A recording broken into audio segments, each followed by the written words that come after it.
Hi, my name is Petal and I support BL and BL. Today we're not talking about boys' love, but Blake Lively, and specifically her lawsuit against Justin Baldoni and his company, Wayfair Productions, for workplace sexual harassment and retaliation. I want to stress that these issues have always been and should remain the focus of this case. That's why I was so happy to wake up to news that the ERA, CWLC, and CELA requested leave to file an amicus brief in support of Blake Lively. The brief is linked in the description, and I want to go over it and summarize its key points, as well as discuss why it matters whose side you're on in this case. For a great argument against neutrality in general when it comes to cases of abuse, you can check out Ofidoki's collab with Little Shop of Ali, also linked in the description. But here's what these legal professionals and advocate organizations have to say. First, what is an amicus brief? Well, it's a letter to the court from a third party to a case. This third party is known as an amicus curiae, meaning friend of the court. These are usually submitted to provide additional information or arguments to the court because the amicus curiae believes that the decision of the court may have far reaching effects or further implications for those not directly involved with the case. For those who are familiar with The Onion, a parody publication that posts satirical headlines, they submitted an amicus brief in 2022 in support of Anthony Novak, who was arrested by the police for creating a parody account of a police department. Obviously, if Anthony Novak could be arrested for his parody account, then others like it, including The Onion, would also have to worry about the potential legal ramifications of their satire. Legal Eagle has a great video that covers this amicus brief in more detail if you're interested. As for the Blake Lively case, why are these groups, including the equal rights advocates, submitting a letter to Judge Lyman regarding this case? That's because in Baldoni's response to Lively's motion to dismiss his lawsuit against her for defamation, he argued that California Civil Code Section 47.1, part of Assembly Bill 933, was unconstitutional. So, what is this law? Why does Justin Baldoni want to take it down? And how did it support Lively's motion to dismiss? As summarized in the amicus brief, an individual's communication regarding an incident of sexual assault, harassment, or discrimination they experienced is privileged, provided it was made without malice. That means survivors of sexual assault, harassment, and discrimination can speak out about their lived experiences without fear of legal retaliation.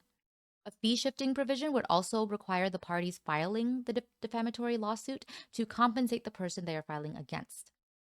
The amicus brief goes on to clarify the intent of AB 933 was to protect survivors from defamation lawsuits, to deter abusers from filing retaliatory defamation suits, and to combat the pervasive silencing of survivors that enables sexual harassment and assault to persist. This last point is really important, and the very reason this amicus brief was filed. These groups acknowledge that this action is the first test of AB 933, and survivors are watching. The amicus brief argues that Baldoni's defamation lawsuit is the very form of retaliation that AB 933 was intended to deter, and thus should be dismissed. And here's how the drafters do it. First, they explain abuse dynamics and how retaliatory defamation lawsuits are often filed to discourage victims from reporting on sexual assault and harassment. Second, they explain the law that Baldoni claims is unconstitutional. They also clarify its intentions and stress why it's necessary. And third, they justify their reason for filing this brief. They believe denying Ms. Lively's motion to dismiss would deter future survivor reports of sexual assault and harassment. The brief cites statistics that show that though the rates of victimization are high, most survivors do not report. For those who are unaware, there are a myriad of reasons, but here are a few key ones. Personal shame and embarrassment, fear of not being believed, and by far the most prevalent is that they will be subjected to retaliation for speaking up. As a result, serial abusers are able to continue victimizing others. Now, one form of retaliation is a defamation lawsuit by which offenders weaponize the legal process against those who dare to speak up. Dubbed the legal backlash of the Me Too movement in the article She Said He Sued by Madison Pauley, these lawsuits have increased since the Me Too movement. The amicus brief asserts that lawyers who represent sexual assault survivors have reported exponential increases in threats of retaliatory defamation lawsuits, and these retaliatory lawsuits have become a core part of abusers' playbook. which includes tactics commonly referred to as DARVO. DARVO stands for Deny, Attack, Reverse Victim, and Offender. I want to make sure that everyone understands how it works and how you can see it in this case.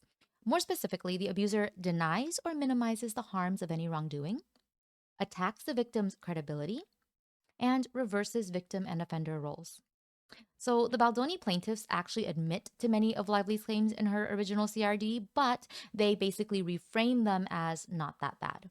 They attack her credibility by calling her a liar, releasing private messages that showed that, oh, she was nice to him at some point, so he couldn't have harassed her ever, and attacking her character by bringing up unrelated issues.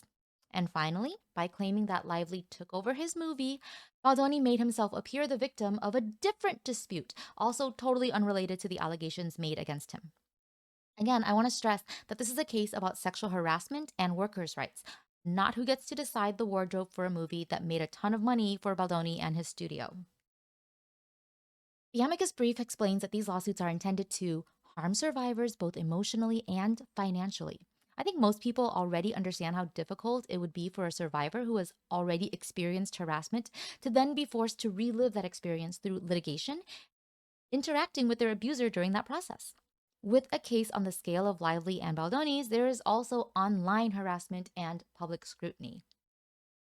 The financial burden can also be debilitating. Blake Lively may have the resources to go through with this until the end, but not every victim is as privileged. She herself has stated as much, and that is why she is fighting this lawsuit. According to Chelsea N. Wynot's article titled Retaliatory Defamation Suits, the Legal Silencing of the Me Too Movement in the Tulane Law Review, the increase in retaliatory defamation lawsuits has already had a chilling effect on survivors' willingness to report, and experts worry that the recent influx will only further discourage reporting. After all, how many of us would risk financial ruin to fight sexual harassment in court?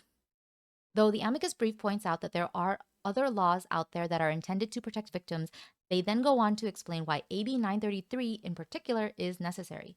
AB 933 was a direct response to the increased weaponization of retaliatory defamation suits, and it made two key improvements to existing law. First, it expressly clarified that communications are protected from a defamation action, where they are made by an individual without malice regarding an incident of sexual assault, harassment, or discrimination. Second, it also authorized treble damages, attorney's fees and costs, and punitive damages for any survivor who prevails in such a defamation suit. Some of you might be wondering what treble damages means, and it's basically just triple. The reason that the fees are so steep is because first, offenders might think twice if they also risk their case being thrown out and they had to compensate their victims triple the amount of costs. But second, victims are being compensated for being subjected to emotional and psychological harm due to fighting these defamatory lawsuits. It also offers what the brief describes as a mechanism for attorneys to defend low and middle income survivors who would not have the resources to pay an attorney at an hourly rate. Basically, it allows attorneys to fight for victims because they could make back that money. Another of AB 933's goals is to shield victims from the discovery process by ensuring they would prevail at the motion to dismiss stage, which is where we're at with the Lively case. I touched on this earlier when I mentioned the intense scrutiny that victims face, but the amicus brief explains in detail the discovery process, which can entail a number of personal and invasive requests, including requiring the survivor to sit for a deposition, which is an interview, during which they will be interrogated about matters relevant to the case. The discovery process is long and it's painful, and abusers typically use them to frighten their victims back into silence. As the amicus brief states, the Baldoni plaintiffs have already signaled their intent to follow the abusive discovery playbook. Now, recall that mid-May, Brian Friedman, Baldoni's lawyer, taunted Lively by calling on her to be deposed publicly at Madison Square Garden. Considering how painful and triggering such an experience could be for someone forced to relive the harassment they faced in a room with just an audience of a few, imagine what that would be like on the grand stage that Friedman suggested. He is aware of this, and that's exactly why he made such an outrageous suggestion, to further intimidate and humiliate Lively. Thus, the law denies abusers access to discovery on what the amicus brief characterizes as conclusory denials coupled with bare assertions that survivors maliciously lied. Basically, they're saying all Baldoni has is a denial and nothing else. Judging by how the Baldoni plaintiffs have been so resistant to turn over anything during the initial discovery, I can see why they're calling this a retaliatory defamation lawsuit. The brief goes on to conclude that Lively's case is a test of this new legislation. Should this court deny her motion to dismiss and permit the Baldoni plaintiffs' retaliatory lawsuit to proceed, it would undermine this carefully crafted framework for the thousands of current and future victims in California who depend on AB 933's protections and remedies to defend themselves from similar suits. That's because the Baldoni plaintiffs' retaliatory defamation lawsuit is the prototypical suit that AB 933 was intended to stop. So, if you're out there speaking up for the man who is trying to argue that his retaliatory defamation lawsuit should proceed on grounds that AB 933 is unconstitutional, that victims do not deserve the right to protected speech against their abusers, then you're not speaking out for justice. You're telling victims to stay silent because it's more important to you that their accusers have a right to try to get themselves off the hook. If you dislike Blake Lively, if you don't fully trust her allegations, whatever. I can't influence your opinion on whether or not someone is lying. But if you go out of your way to support Justin Baldoni, you are actively working with a man who is trying to silence all victims of sexual assault, harassment, and discrimination. And I want you to think about the ramifications of that. Are you really willing to do that to protect a man who is openly doing harm to victims through this lawsuit with these legal arguments? Anyway, I've got other videos about this case under my Baldoni Baloney playlist, but Ofidoki and Ex-Patriarch are doing much better and more consistent coverage. I'll also link to several other feminist YouTubers who have talked about this or similar cases from angles that are more complicated than women be lying.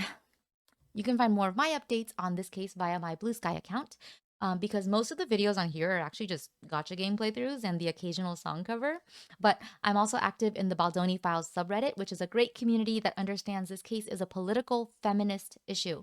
And if you ever want to talk about the other BL, that is Boys Love, then feel free to drop in during a live stream. I've been obsessed with Master on Saturdays recently, so if anybody's read that and wants to talk about how cute Isadan is, please drop by. Anyway, bye bye for now.